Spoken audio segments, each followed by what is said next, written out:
Hi guys, so today we're going to talk about Thomas Samuel Kuhn. First of all, let's have an introduction to Thomas Kuhn.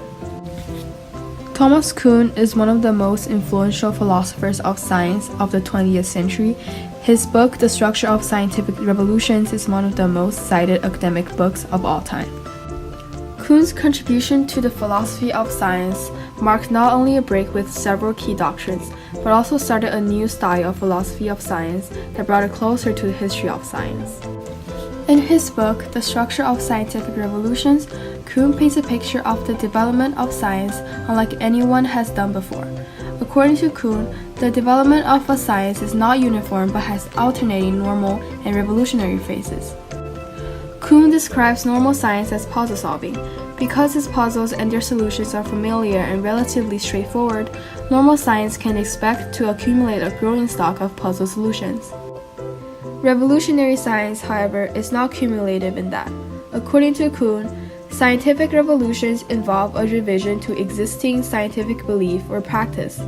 Not all the achievements of the preceding period of normal science are preserved in the revolution. For Kuhn, there are two problems that he wants to answer. The first one is to explain why scientific theories are accepted, and the second one is to explain why scientific theories are replaced. These two aspects are related, and the key concept that Kuhn develops is that of a paradigm, which is a dominant approach to solving problems in a given area of science. Kuhn presents his views in his book, The Structure of Scientific Revolutions. He explains the process of scientific change as a result of various phases of paradigm change. The first phase is pre-paradigm phase. In this stage, there is no consensus on any particular theory. This phase is characterized by several incompatible and incomplete theories. The second phase is normal science. In this stage, puzzles are solved within the context of dominant paradigm. As long as there is consensus within the discipline, normal science continues. Over time, progress in normal science may reveal anomalies, which are facts that are difficult to explain within the context of the existing paradigm. The third phase is crisis. If the paradigm moves unable to account for anomalies, the community enters a crisis period. Crises are often resolved within the context of normal science. However, after significant efforts of normal science within the paradigm fail, science may enter the next phase.